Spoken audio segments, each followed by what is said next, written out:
ውስጣቸውን አዳምጠው የእነሱ ፍላጎትና ዝንባሌያቸውን አይተው ቢመርጡ መልካም ነው እላለሁ። መደናገሮች አሉ፣ ተማሪዎች ይደናገጣሉ። ያን ዲፓርትመንት የግድ መውረድ አለ። ሰላም ጤና ይስጥልን ውድ የቲም ሚዲያ ተከታታዮች እንደምን ሰነበታችሁ? ዛሬም እንግዲህ ለባህር ዳር ዩኒቨርሲቲ ተማሪዎች ትኩረቱን በማድረግ የፍሬሽማን ትምህርታችሁን ማጠቃለሉን ተከትሎ የዲፓርትመንት ምርጫችሁ ጊዜ መዳረሱን ተከትሎ ስለ ዲፓርትመንት አመራረጥ አንዳንድ ሀሳቦችን እያነሳን ከእናንተ ጋር አብረን ልንቆይ ወደናል። እንግዲህ ከቀደም ሲል በቲም ሚዲያ ብዙ መረጃዎችን ወደ እናንተ ስናደርስ ቆይተናል። ዛሬም ይህንን አጭር መረጃ ወደ እናንተ ለማድረስ ወደን ከእናንተ ጋር ተገናኝተናል ማለት ነው።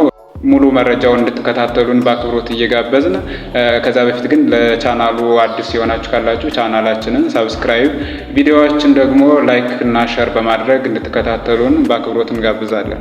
እሺ እንግዲህ በዛሬው ፕሮግራማችን ያው ብዙ ዝግቦች ይነሳሉ። የዲፓርትመንት መረጣ ጊዜ ብዙ ጥያቄ ይኖራቸዋል ብለን እናስባለን። አምናኛም ተቸግረን ስለነበር ከሱ ተነስተን ያለን ልምድ ለእናንተ የምናካፍልበት ፕሮግራም ይሆናል።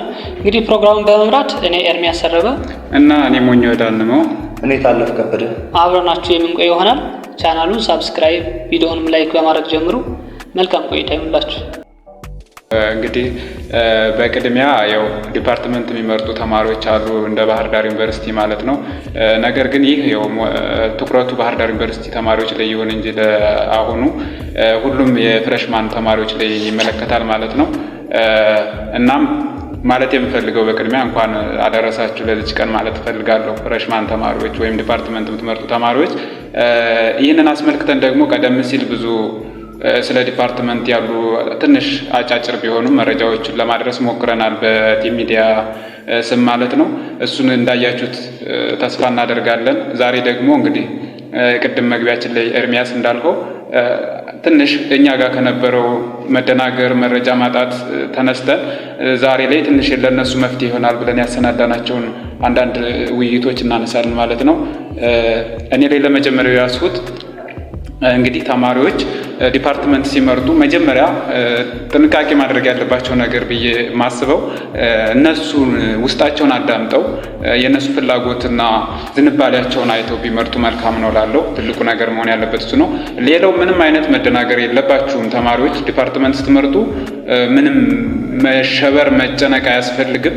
ምናልባት መጨነቅ ካለባችሁ እንኳን መጨነቅ የነበረባችሁ ፍሬሽማን ላይ ውጤት ለመስራት ምናልባት የሚያስፈራችሁ ከሆነ ውድድሩ ውጤት ለመስራት ብትጨነቁ ችግር የለውም። ዛሬ ላይ ግን በቃ ያገኛችሁትን ውጤት ይዛችሁ በነፃነት ራሳችሁን አሳምናችሁ ነገ ገብቼ ውጤታማ ሆንበታለሁ የምትሉትን የትኛውንም የትምህርት ክፍል መርጣችሁ መማር እንዳለባችሁ ነው ማስተላለፍ የምፈልገው።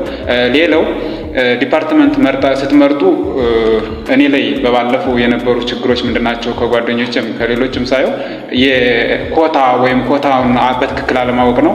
እሱን እንመለስበታለን። እስኪ ታለፍ ደግሞ የምትላቸውን እዚህ ጋር አንዳንድ ነገሮች በላቸው። እሺ፣ አመሰግናለሁ ሞኙ። እንግዲህ ያው ይታወቃል። በቅድሚያ እንኳን ለዲፓርትመንት ፕሌስመንት ጊዜ አደረሳችሁ እላለሁ። ሲቀጥል ዲፓርትመንት ሲመረጥ የተለያዩ መደናገሮች አሉ፣ ተማሪዎች ይደናገጣሉ። ከዚህም ደግሞ የተለያዩ ችግሮች አሉ። ከዚህም ጋር ተያይዘው የሚመጡ ችግሮች በእኛም ባች የነበረውም በጣም ብዙ ችግሮች ነበሩ። እነኛን ችግሮችም ካለማወቅ ብዙ ተማሪዎች ሪስክ ወስደው የማይፈልጉት ዲፓርትመንት ይገባዋሉ። እናም ዛሬ እኛ በሚዲያችን ስም ለእናንተ ቢያንስ ያግዛሉ ብለን ያሰብናቸውን የተለያዩ ርዕሰ ጉዳዮችን አንስተን ልንወያይ እዚህ ተገኝተናል ማለት ነው። ምንድነው በእኔ በኩል እንግዲህ ዲፓርትመንት የሚመርጡ ተማሪዎች በእርግጥ ይህ ቪዲዮ ባህር ዳር ዩኒቨርሲቲ ላይ እየተሰራ ያለ ቢሆንም ነገር ግን አሁን የምንሰራው ቪዲዮ ማንኛውም ዩኒቨርሲቲ ያለ ተማሪ ቢያየው ቢመለከተው ዲፓርትመንት ሲመረጥ በሁሉም ግቢ አንድ አይነት ስትራቴጂ ስለሆነ የሚጠቀሙት ቢያዩት ለእነሱ ያተርፉበታል እንጂ ምንም የሚጎድል ነገር የለም። ዲፓርትመንት ሲመርጡ ሰዎች ምንድነው ውጤት አለው፣ ውጤት መስራት ይጠበቃል። ግን ደግሞ ውጤት ባላቸው ውጤት የትኛው ነው ለኔ የሚሆነውን ነገር ወስናችሁ በቅድሚያ ኢንተረስት የሚባል ነገር አለ። ፍላጎታችሁ የትኛው ነው፣ የትኛው ዲፓርትመንት ብገባ እኔ ውጤታማ ሆኜታለሁ የሚለውን ነገር ያበላኛል ሳይሆን የትኛው ላይ ብገባ ነው እኔ ውጤታማ ልሆንበት የምትችለው የሚለውን ነገር ፍላጎታችሁ እናንተ አካውንቲንግ ከሆነ ስኪል አካውንቲንግ ላይ አሁን ለምሳሌ ገብታችሁ ስኪል ክሎት የሚጠይቃቸው አንዳንድ ነገሮች አሉ። ቁጥር ነክ ሊሆን ይችላል። ያ ነገር አለኝ ብላችሁ ብቻ ዝም ብላችሁ ስለፈለጋችሁት መግባት የለባችሁም። በያለ ስኪላችሁን ሰው ስለነገራችሁ መግባት የለባችሁም። ያንን ነገር ከግንዛቤ ውስጥ አስገብታችሁ ከዛን ደግሞ የተለያዩ ሲኒየር ተማሪዎችን አማክራችሁ ቤተሰብንም እንዲሁም ስራው ላይ የምትፈልጉት ዲፓርትመንት ላይ ያሉ በስራው ላይ ተሰማርተው የሚገኙ ግለሰቦችን ማናገራችሁ ከዛም በኋላ ዲፓርትመንቱ በሚመረጥበት ሰዓት በተሰጠው ሰዓት ለ48 ሰዓት ሊሆን ይችላል 24 ሰዓት ሊሆን ይችላል 2 ቀን እንደዛ ይሰጣል። በእኛ ባች 48 ሰዓት እንደዛ ነው የተሰጠው እና ከመጀመሪያው ሰዓት አንስቶ እስከ መጨረሻው ሰዓት እስከ መጨረሻው በቃ ለምን 30 ሰከንድ አትቀር? ምክንያቱም በዛን ሰዓት ውስጥ ሌላ ተማሪ መጥቶ እናንተ መረጣችሁ ዲፓርትመንት ውስጥ ሊገባ ስለሚችል ያ ነገር ደግሞ እናንተ ሊያስወጣችሁ ስለሚችል እስከ መጨረሻው ክትትል አድርጋችሁ በትዕግስት መምረጥ ነው እላለሁ። ኦኬ ታለፍ እንግዲህ መጀመሪያ ከዲፓርትመንት መረጣው በፊት እንግዲህ ውሳኔ አለ ከየትኛው ዲፓርትመንት ልግባ የሚለው እንደኔ እንግዲህ የሚሰማኝ ምንድነው ዲፓርትመንት ከመምረጣችን በፊት መጀመሪያ የራሳችን የውስጣችን ስሜት ብናዳምጥ የሆነ ያለን ፍላጎት ይኖራል ለወደፊት መሆን እንፈልገው መስራት እንፈልግበት ፊልድ ይኖራል እሱን ብናዳምጥ አሪፍ ነው። ከዚህ ጋር በተያያዘ ደግሞ ጎን ለጎን ያው ከኛ የተሻሉ የሚያውቁ ይኖራሉ ስለ ዲፓርትመንት ሲኒየር ተማሪዎችን ማውራት የነሱ ልምድ መካፈል አሪፍ ነው። ግን እነሱ ይነግሩናል ያው ያለውን እውነታ ሊነግሩ ይችላሉ። ግን ጓደኛ ቤተሰብ ጫና እንዲያሳደርብን ባንፈቅድ ጥሩ ነው ብዬ አስባለሁ። የእነሱን ሀሳብ አካተን ግን የራሳችን ፍላጎት ራሳችን ብንወስን ማለት ለምሳሌ አሁን ሰው ብሎን ቤተሰብ ወይም እዚህ ግባልኝ ብለህ ገብተህ በዛ ዲፓርትመንት ውስጥ ውጤታማ ባትሆን ቤተሰቦችን ወይም እንድትገባ የገፋፋህን ሰው ነው ብለህ ልታደርግ የምትችል በኋላ ማለት ነው። ግን ራስህ ወስነህ የገባህበት ነገር ኃላፊነት ትወስዳለህ። ያው ደስ ብሎ የራስ ፍላጎት ስለሆነ ደስ ብሎህ ትማራለህ ብዬ አስባለሁ። ስለ ዲፓርትመንት መረጣ በፊት ያሉት ነገሮች ስለ እንደዚህ ካወራን እስኪ ዲፓርትመንት መረጣ ላይ እንግዲህ የሰዓት ነገር አለ ፕራዮሪቲ ይባላል። ስለሱ እንግዲህ ዲፓርትመንት መረጣ ላይ ደግሞ እናውራ። ያው ዲፓርትመንት መረጣ ላይ እንግዲህ ብዙ ውዥንብሮች ይታያሉ። ይህም አንዳንድ ሲኒየር ተማሪዎችም ያው እኔ እንዳየሁት ጥሩዎችም አሉ በደንብ መመሪያውን ተከትለው የሚያስመርጡ የሚያግዙ አሉ። ደግሞ አንዳንዶች ደግሞ በዛው ተቃራኒ ደግሞ በጣም ያልተፈለገ ጭንቀት ኦቨር ስትረስ የሚለውን ነገር ሊያመጡበት ይችላሉ። እና ተማሪዎች አሁን እዚህ ላይ ስትመርጡ ሰዓቱን በቃ ምንም በነፃነት ተጠቀሙበት። ያን ያህል ምንም የሚፈጥረው ነገር የለም በእኛ ጊዜም ስለአየ ነው ማለት ነው። ስለዚህ 48 ሰዓት ከተሰጣችሁ ለምሳሌ 2 ቀን ማለት ነው 24 ሰዓት ብትሰጡ ያው ነው መጀመሪያ ስትገቡ ውሳኔያችሁን ወስናችሁ ጨርሳችኋል ሁሉን ነገር። ከዛ ፖርታል ላይ ገብታችሁ ትመርጣላችሁ፣ ፕራዮሪቲያችሁን ታስቀምጣላችሁ። አንደኛ የሞላችሁትን ነገር እኔ ስንተኛ ነኝ ብሎ ያሳያችኋል ፖርታሉ ለምሳሌ። እዚህ ላይ ግን ጥንቃቄ ማድረግ ያለባችሁ ከሰዓቱ በተጨማሪ ፖርታሉ ለምሳሌ ኮታው 100 ቢፈልግ አካውንቲንግ 100 እስከምደርስ ድረስ እኔ አሁን በፊት ይመስለን የነበር 100 ከሆነ በኋላ አያስገባም ይመስለኝ ነበር። እና አንደኛ የሚመርጡት ፕራዮሪቲያቸው አንደኛ የሚመርጡት 100 ድረስ ሆኖ ራሱ 400 ተማሪ ሊመርጠው ራሱ 400ን ይደረድርልሃል። ስለዚህ እናንተ ጥንቃቄ ማድረግ ያለባችሁ ስትመርጡ ፕራዮሪቲ አንደኛ ያደረጋችሁት ዲፓርትመንት ስንተኛ ነኝ የሚለውን ያሳያችኋል። ስለዚህ በአጠቃላይ 20% ደግሞ እንደ ባህር ዳር ዩኒቨርሲቲ አሁን 20% ለሴቶች ኮታ አለ። 5%ን ተውት ውጤታችሁ ላይ ስለሚደመር ያን ያህል እዚህ ላይ ምንም አይነት ጭንቀት አይፈጥርም። ውጤታችሁን እዛው እያወዳደራችሁ ስለምታውቁት ማለት ነው። ግን ይሄ 20% ነው ተማሪዎችን እያሸወደና ኢቭን እንትኖች እነዚህ ሲኒየር ተማሪዎችም አያውቁትም። ይሄንን አንዳንዶቹ ሙሎች አያውቁትም። እና በባለፈው ስንጠይቃቸው ያን ያክል ግልጽ መረጃ የለም ነበር። ስለዚህ እናንተ ማድረግ ያለባችሁ ምናልባት 100 ፈልጎ እስከ 80 ባለው ድረስ በነፃነት ብትወዳደሩ ጥሩ ነው። ግን አንዳንዴም 80 ድረስም ባትጠጉ ጥሩ ነው። ደረጃችሁ ወደ 78 75 አካባቢ ከሆነ ብትወጡ ይመረጣል። ምክንያቱም ሌላ አንድ ፕራዮሪቲ አንደኛ አድርጋችሁት ከዛ በታች የምትሆኑበት ዲፓርትመንት ሊኖር ይችላል። ስለዚህ ምክንያቱም ሴቶቹ 100 ፈልጎ እስከ 140 ድረስ ተመርጦ ያ ዲፓርትመንት ግን እነዚያን ስለምበልጣቸው ብቻ እችላለሁ እገባለሁ ብላችሁ 100 ላይ ተካትቻለሁ ብላችሁ እንዳትሸወዱ። በተለይ ወንድ ተማሪዎች እና ሴቶቹ ብቻ ስለሚወዳደሩበት አንተ 38 ይዘህም ሊሆን ይችላል፣ እሷ ግን 25ም 2 ይዛ ተወዳድራ ልትገባ ትችላለች። ስለዚህ ይህንን ጥንቃቄ እንዲያደርጉ እመክራለሁ። አንደኛው ውዥንብር ይሄ ነውና እዚህ ላይ ጥንቃቄ ቢያደርጉ እላለሁኝ። ታለፍ የምትጨምረው ካለ እዚህ ላይ እስኪ። እሺ ምንድነው በዋናነት ከኛ ልምድም ተነስተን በእኛ ባች ዲፓርትመንት በምንመርጥበት ወቅት የተለያዩ ችግሮች አሉ ብያለሁ ቅድም ላይ ለመግለጽ እንደሞከርኩት። ከነኚህም ውስጥ የመጀመሪያው ምንድነው የኮኔክሽን ችግር ነው። ዋይፋይ ብዙም አይሰራው ነበር በዛን ሰዓት። አማራ ክልል ነው ደግሞ ኢንተርኔት የለም፣ ዋይፋይም አይሰራም። ከዛም በኋላ ምንም አንዳንዱ በዲጂታል እየገባ በዛ ሲመርጥ የነበረ አለ። እዛም ላይ ደግሞ በጣም ወረፋ ይበዛል። ግማሽ ተማሪ ደግሞ ሰላም ከዚህ ከፔዳ ሰላም እየሄዱ ፖል እየሄዱ የመረጡ ነበሩ። እንዲህ ሸገር ላይ በሰሱ እያስመረጡ የነበሩ የተለያዩ ሜቶዶችን ተጠቅመዋል። ይህንን እንትን ለማለት ማለት ነው። ምክንያቱም ኮኔክሽኑ በጣም ከባድ ነበር። እየሰሩ የነበሩት ስልኮች ለምሳሌ ቴክኖ ስልክ ነበር ሲሰራ የነበረው በዛን ሰዓት። ሳምሰንግ አንደኛ ስልክ የተባለው ራሱ ያን ያክል አይሰራም ነበር። ምክንያቱም ያ ነገር እንደዚህ የሚሆንበት ምንድነው ሲስተሙ ሁሉም ተማሪ ግቢው የተቀበለው 5000 ተማሪ ከሆነ 5000 ተማሪ እዛ ሲስተም ላይ ስለሚገባ ይጨናነቃል ኮኔክሽን ማለት ነው። በዛን ሰዓት እናንተ ገና አልመረጣችሁም። ያንን በግድ ባሳር መርጣችሁ ሴቭ አስደርጋችሁ አንደኛ ላይ የመረጣችሁት አንደኛ ደረጃ ሰጣችሁት ሴቭ ትላላችሁ።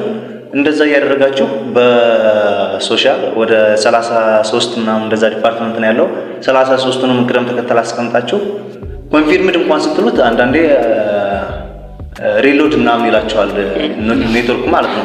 ስለዚህ እናንተ በተቻለ መጠን ስልካቸውን አይታችሁት የማይሰራላችሁ ከሆነ በምታውቁት ሰው ስልክ አብዛኛው ስልክ እየሰራ ያለው የማን ነው ስልክ የሚለውን ነገር በፍጥነት ምክንያቱም እዛ ጋር ታይም ወሳኝ ነው። በቃ ውድድር ስለሆነ ያለው ሊያስወጣችሁ ስለሚችሉ እስከመጨረሻው ሰዓት ድረስ ያንን እንትን ብላችሁ የምትፈልጉትን ዲፓርትመንት ከቆታ ጋር ሞኙድም ገልጾታል። ምንድነው በቃ ፕራዮሪቲ እንዴት ነው ፕራዮሪቲ ማለት ኳታ እንዴት ነው ከ80 በላይ እንዴት ነው የሚያስወጣኝ ምናምን የሚባለው ነገር ሙሉ መረጃውን ዲፓርትመንት ስትመርጡ እንዴት ነው የሚባለው ከመጀመሪያው እስከ መጨረሻው ሌላ ቪዲዮ ለቀንላችኋል። ያንን ቪዲዮ ዲስክሪፕሽን ላይ እናስቀምጥላችኋለን። ግን ለምሳሌ አንድ ዲፓርትመንት እንበል ቢያንስ ያው የተለመዱት 100 አብዛኛውን በእኛ ባች አሁን ላይ 0.2% ይጨመራል ተብሏል። እናንተ ምን ያክል እንደሚሆን አላውቅም። እንግዲህ በእኛ ግን 100 ተማሪ ነበር የሚፈልገው አብዛኛው ኤፍቢ ዲፓርትመንት ማለት ነው ከሎጂስቲክ እና ከሆቴል በስተቀር ሌላው 100 ነበር የሚፈልገው። ከዛ 78 ላይ ሆነው ራሱ ይወጡ አሉ። 78 80 ላይ ሆነው ማለት ነው 20 ተማሪ ነው ኳታ ማለት 20 ሴት ተማሪ ከኋላ ካለ ለቀህ መውጣት ነው ከ80 በላይ ከሆንክ። ነገር ግን 78 ላይ ሆነው እንዴት ነው የሚወጡበት ምንድነው ሊያልቅ 2 ደቂቃ ቀርታው እንደዚህ በቃ ሴቶች ሐሳባቸውን ቀይረው ወይ ደግሞ ሌላ ተማሪ ውጤት ያለው ተማሪ ሐሳቡን ቀይረው ባያቸው 2 ደቂቃ ውስጥ ቀይሮ አንተ ያለበት ዲፓርትመንት ውስጥ ሲገባ ያን አንተ ተስፈነጠርና 2 ደቂቃ ምቱን ሰከንድ ትላለህ ማለት ነው። ሰከንድ ላይም ደግሞ እንዳትገባ የሰከንድ በሁለተኛ ደረጃ የሞላው ዲፓርትመንትም ሞልቶ ሊሆን ይችላል። ስለዚህ ሁለተኛ ላይ ማስቀመጥ ያለበት እንደው ላይ ሞላ የሚችል ዲፓርትመንት መሆን አለበት። ያ ካልሆነ ማትፈልገው በቃ አንተ ካንተ ጋር ሊሄድ የማይችል ውስጥ ሊዶሉ ይችላሉ። ስለዚህ ዲፓርትመንት መረጣ ላይ ከኮኔክሽን ጋር ደቂቃ ኳታ የሚለውን ነገር በደንብ መረዳት ከዛም በኋላ ደግሞ ፍላጎታችሁን ካንተን ብላችሁ አገናዝባችሁ የትኛው ነው ለኔ የሚሆነው የሚለውን ነገር እና ደግሞ ስለምትገቡበት ዲፓርትመንት በቂ መረጃ ብትሰበስቡ መልካም ነው እላለሁ። አንድ ዲፓርትመንት ፈልጋችሁ ስለዛ ነገር ምንድነው ሁሉ ነገር ሙሉ መረጃ አጣርታችሁ በጉግልም በእኛ በኩል ቲም ሚዲያ ለባህር ዳር ዩኒቨርሲቲ ተማሪዎች ማንኛውንም አይነት ዲፓርትመንት ቢጠይቁን በእኛ በኩል ማንኛውንም ነገር በምንችለው አቅም ሌሎችንም ጠይቀን ቢሆን ይችላል የፈለጋችሁትን መረጃ እናደርሳችሁ እንችላለን። ከቻናሎችም በግልም መጠየቅ ይችላሉ። ቴሌግራም ግሩፕ ማለት እዛ ላይ ስለዚህ ስሩልን ቢሉ እዛ ላይ ልታስቀምጡልን ትችላላችሁ። ስለ ዲፓርትመንት ስለ ዲፓርትመንት አመራረጥ ከውሳኔ ጀምሮ አመራረጡ ላይ እንግዲህ እስካሁን ብዙዋል። እንግዲህ ይሄ ሁሉ ሂደት ተሄዶ ላይሳካ ይችላል። ምናልባትም የሰዓት ችግር ሆኖ ሊሆን ይችላል። መጨረሻ ኮኔክሽን አልሰራም ብሏቸው ሊሆን ይችላል። ካልፈለጉት ዲፓርትመንት ልንገባ እንችላለን። እንግዲህና ካልፈለገው ዲፓርትመንት ስገባ ከዛ በኋላ እንዴት ከዲፓርትመንቱ ጋር እንኑር የሚለውን ትንሽ ብናወራበት ገብተናል አይደል? እንግዲህ ያን ዲፓርትመንት የግድ መውደድ አለብን። ባንፈልገውም ግን አንዳንዴ ደግሞ ባይዘው ሳናውቀው ሊሆን ይችላል ገብተን ወደነው። በዚህ በፊት እንዲያውም ተማሪዎችን ሳወራ የማርኬቲንግ ተማሪዎች ኢኮኖሚክስ ነበር መግባት ፈልግ ግን አልሳካም ስለኝ ማርኬቲንግ ገባው። ግን ከገባው በኋላ ባውቀው ኖሮ አንደኛ እንደሞላው ነው ያሰብኩ ይሉ ነበርና እና ከገባን በኋላ ደግሞ ወደነው በቃ ደስ ብሎን ብንማር ይሻል ይሆናል እያስባለሁ። እናንተ ምትሉት ካለ? ኤርሚያስ እንግዲህ እንዳነሳው እኔም ሁልጊዜ ማለት በአመክንዮታዊ የማነሳው ነገር ነው። ይሄ ነገር ሁሌም በማገኛቸው ሰዎች ጋር እና ምንድነው አሁን እንደኛ ሀገር ኮንቴክስት እንደ ኢትዮጵያ ማለት ነው ትዝ ይላችሁ ከሆነ የህዳሴው ግድብ እንደተገነባ አካባቢ ኢንጂነሪንግ በቃ በሁሉም ዩኒቨርሲቲዎች እንትን ሆኖ ነበር፣ ተወዳጅ ሆነ። ግን አሁን የኢንጂነሪንግ ተማሪዎች አሁን ከዚህ በፊት ተመርቀው የወጡት በሰፈራችን የምናያቸው ናቸው የቅጥሩ ሁኔታ እና እንደ ኢትዮጵያ አንድ የተበላበት የሚመስል ዲፓርትመንት ሲወጣ የሆነ ተሰጧችንን አናይበትም፣ ወጠን የምንቀላቀልበትን ብቻ ነው የምናየው እና የትኛው ላይ ብዙ ሰው ይቀጠላል ብለን ስለምናስብ ነው። ይህ አመለካከት በጣም ብዙዎችን እየጎዳ ያለ ነው እና ይሄ ቢቀረፍ እላለሁ። ተማሪዎችም አሁን መርጣችኋል እንግዲህ መርጣችሁ ጨርሳችሁ ሁሉን ነገር አልሳካ ብሎ እንደው እግዚአብሔር አይበለውና ፈጣሪ አይበለውና ሌላ ዲፓርትመንት ብትገቡ በጸጋ ተቀበሉት። የእውነት ነው የምላችሁ። እኔ የብዙ ሰው ልምዶችን አግኝቻለሁ። እንደዚህ መጽሐፍት ሳነብም የሆነ በተለያየ መዝናኛዎች ላይም ስሰማ እነሱ አልፈለጉት ዲፓርትመንት ገብተው ግን አሁን በዓለም አቀፍ በአህጉርም እንደዚህ በሀገር አቀፍም ስማቸው የገነነ ብዙ ሰዎች አሉ እና እኛ አናውቀውም። የኛን እንትን የሚሰጠን እነሱ ፈጣሪያችን የኛ ወደ ምድር ስንላክ የአገልግሉበት ተጠቀሙበት የተባልነውን ስለማናውቀው የተሰጣችሁን በጸጋ ለመቀበል ተዘጋጁ፣ ራሳችሁን አዘጋጁ። ምንም አይነት የስነ ልቦና ጭንቀት እንዳይፈጥርባችሁ። አሁን አንዳንድ ልጆች ከኛ ባጆችም እንትን ሲሉ ነበረ።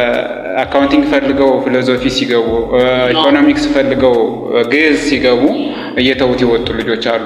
እኔ ግን ይህንን ሀሳብ መጀመሪያ እነሱ ስነ ልቦናቸው አልተገነባ ይመስለኛል እንጂ ያንን ቢቀበሉና ቢማሩ ውጤታማ ቢሆኑ በእርግጠኝነት እነሱ ልጆች እንጀራቸውም ሊሆን ይችላል። ከዚያ ውጭ ደግሞ እዚህ ላይ ማተኮር ያለባችሁ የሰው ልጅ አንድና አንድ የሚማርበትና የሚመረቅበት ብቻ ላይ እንጀራው እዛ ላይ ነው የተገነባ ብላችሁ ማሰብ የለባችሁም።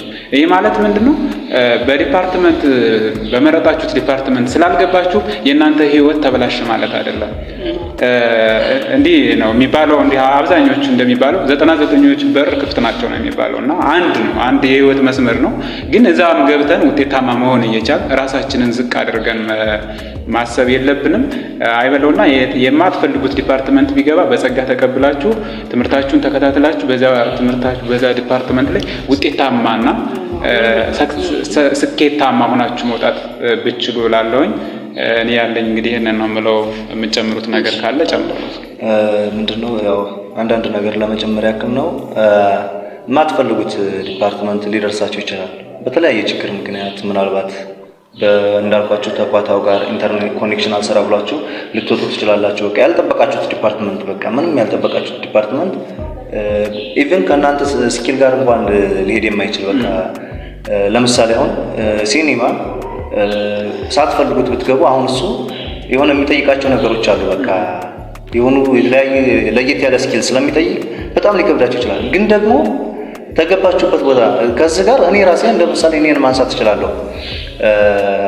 ምንድነው ዲፓርትመንት ልንመርጥ አካባቢ ገና እንደዚህ ከ15 ቀን በፊት ምናምን የምፈልገው ዲፓርትመንት ሌላ ነበር፣ ጆርናሊዝም አልነበረም። ግን ከዛም በኋላ ሳየው በጣም ውጤት እንደማይሆን አውቃለሁ። ኤፍቢዎች ውስጥ መግባት እንደማልችል ምናምን ተረዳው። ከዛም ጆርናሊዝም መግባት እንዳለብኝ ራሴን ማሳመን ጀመርኩ። ምክንያቱም ሪስክ መውሰድ አልፈለኩም።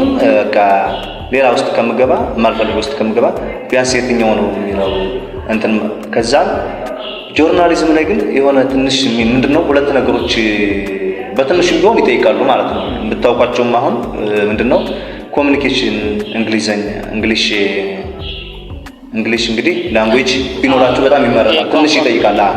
ያ በእርግጥ እንትን ትሉታላችሁ። ከዛን ደግሞ እንደገና የሆነ ፍርሃት ነገር የሆነ በቃ ፕራክቲስ የምትችሉ መድረክ ላይ እንትን የምትችሉ ነገሮች መሆን አለባቸው። ያ ፍርሃት ፎቢያ ምናምን ያለባችሁ ከሆነ ትንሽ ሊከብድ ይችላል እና ይሄንን ነገር እኔ ያን ያክል አላውቀውም፣ ብዙም መረጃው የለኝም። ግን ሌሎች ነገሮችን ነበር ኮንሲደር አድርጌ ጆርናሊዝም የገባሁት። ግን በኋላ ላይ ተገባው ወዲያ ምንድነው በእርግጥ የመጀመሪያ ምርጫዬም አልነበረም፣ ግን እንደማይሆን ሳይሆን የቀየርኩት። ግን ቀይሬውም ያው የመጀመሪያ ምርጫ አይደለም፣ ምክንያቱም ያው የማጣት ነገር ነው። ግን ተገባውበት ወዲያ በጣም ወድጄዋለሁ። ፕራክቲስ የሚባለውን ነገር ይኸው ቀስ ቀስ እያልኩ ተማምሮችም ጋር ከተማሪዎችም ጋር እንደዛ አንድ ላይ እንትን እያልኩ እያሻሻልኩት መጥቼ አሁን በቃ ኦልሞስት ያ ነገር ባልገባበት ኖሮ በጣም እንደውም ይቆጨኝ ነበር። አንደኛ ባደረኩት ኖሯል ምናምን እንደዛ አይነት ያንን ለምን አሰብኩ ምናምን የሚሉ በቃ ምክንያት አሁን ከየጋ ምንድነው የምትደረሉት እናንተ የምትፈልጉት ሌላ ሆኖ እንዲህ እናንተ ያላላችሁት ሌላ ውስጥ እንኳን ብትገቡ ትወዱታላችሁ አይታወቅም ተገባችሁበት ወዲያ ነው እንትን የሚላችሁ የሚለያችሁ ማለት ነው። ስለዚህ ምንም ነገር አሉ በእርግጥ እንደዚህ አይነት ተማሪዎች ያጋጠማቸው ነገር ምንድነው የሚለው ነገር ከነሱ የማይፈልጉት ዲፓርትመንት የገቡ ልጆች ምንድነው የሚያስተላልፉት መልእክት የሚለውን ከነሱ ቪዲዮ አዘጋጅተንላቸዋል። ያንን ቪዲዮ እንለቅላቸዋለን ዲስክሪፕሽን ላይ እናስቀምጠዋለን። ያንንም ገብታችሁ ተማሪዎች የሚሏችሁ ምክር ከነሱ ኤክስፒሪየንስ እንትን ብትሉ ልምድ ከነሱ ብትገነዘቡ መልካም ነው እላለሁ። በእኔ በኩል ጥሩ ታለፍ። እንግዲህ እኔ በመጨረሻ ማለት የምፈልገው ነገር ቢኖር ዲፓርትመንት አሁን ካልፈለግነው ዲፓርትመንት ስንገባ የሆነ በቃ የትምህርት ህይወታችን እዚህ ላይ እንዳቆመ ባናስብ ጥለን ባንወጣ የተሻለ ነው። ምናልባት እኮ በዛ የገባንበት ዲፓርትመንት ካሰብነው በላይ የተሻለ ሆነን ልንገኝ እንችላለን። ምናልባት በራሳችን እናገኝበት እንችላለን ማለት ነው። በሚፈልጉት ዲፓርትመንት የገቡ ሰዎች ሁሉ ደግሞ ስኬታማ አይሆኑም። ይሄን አገናዝበን ለበጎ ነው ብለን በዛ ወደነው ብንማር የተሻለ ይሆናል ብዬ አስባለሁ። እንግዲህ ለዛሬ ዲፓርትመንት መረጣን በተመለከተ ያዘጋጀንላችሁ አጭር ቆይታ ይህን ይመስል ነበር። እንግዲህ እስኪ ዲፓርትመንት መረጣው የፈለጋችሁ ዲፓርትመንት የምትገቡበት ያው ደስተኞች የምትሆኑበት የዲፓርትመንት መረጣ ጊዜ ይሁንላችሁ እላለሁ። በእኔ በኩል መልካም ምኞት ተመኙላችሁ። ያው እኔም እንግዲህ ያው ከሙሉ በኩል ይሄን ይመስላል ያዘጋጀንላችሁ። ዲፓርትመንት የምትመርጡ ተማሪዎች በሙሉ መልካም እድል እንመኛለን። መልካም የስኬት ጉዟችሁንም አንድ ብላችሁ የምትጀምሩበት ነው ብዬ ነው የማስበው። እንደኔ መልካም የስኬት ጉዞ ይሁንላችሁ። መልካም እድል በድጋሚ። እሺ ያው እንግዲህ ለዛሬ የነበረን ቆይታ ይሄንን ይመስል ነበረ። ከኛ ብዙ መረጃዎችን እንዳገኛችሁ ብዙ ቁም ነገሮችን እንዳተረፋችሁ ተስፋ እናደርጋለን። ይህን ቪዲዮ የምንሰራላችሁ እናንተ ስለዚህ ጉዳይ ትኩረት ሰጣችሁት እንደ አጀንዳ እንትን ብላችሁት ትልቅ ነገር አግዝፋችሁ እንድትጨነቁበት ምናምን ሳይሆን ጀስት እንደ መረጃ እንዲያገለግላችሁ የሆነ ቢያንስ የሆነ ለእናንተ እንደ መረጃ ነው እንጂ መውሰድ የለባችሁ። ይሄ ነገር እንደ ጭንቀት እንዳይፈጥርባችሁ በቃ ቀለል አድርጋችሁት ያላችሁ ሰዓት 48 ሰዓትም ከሆነ የተሰጠው ያችን ነገር እንትን ብላችሁ መርጣችሁ የፈለጋችሁት የምትፈልጉት ዲፓርትመንት ከእናንተ ጋር ሊሄድ የሚችል ዲፓርትመንት እንድትገቡ መልካም ምኞቴን እመኝላችኋለሁ። እሺ ውድ የቲም ሚዲያ ቤተሰቦች እንግዲህ እስካሁን ለእናንተ ያዘጋጀነው ዲፓርትመንትን መረጣ በተመለከተ ለእናንተ ያለው ፕሮግራም እንግዲህ በዚሁ ይጠናቀቃል። ለቻናላችን አዲስ ከሆናችሁ ሳብስክራይብ፣ ቪዲዮውን ደግሞ ላይክ በማድረግ እንግዲህ ተባበሩን። እኛ እንግዲህ ቲም ሚዲያዎች በቅርቡ የተመሰረተ ሚዲያ ነው። ትኩረቱ ያው በዩኒቨርሲቲ ቆይታችሁ ከፍሬሽ ኮርስ ጀምሮ እስከ ግራጁዌሽን ድረስ አብረናችሁ እንዘልቃለን። እንግዲህ ያው ለጓደኞቻችሁም ሼር አድርጉት የቻናሉን ሊንክ። እናመሰግናለን። መልካም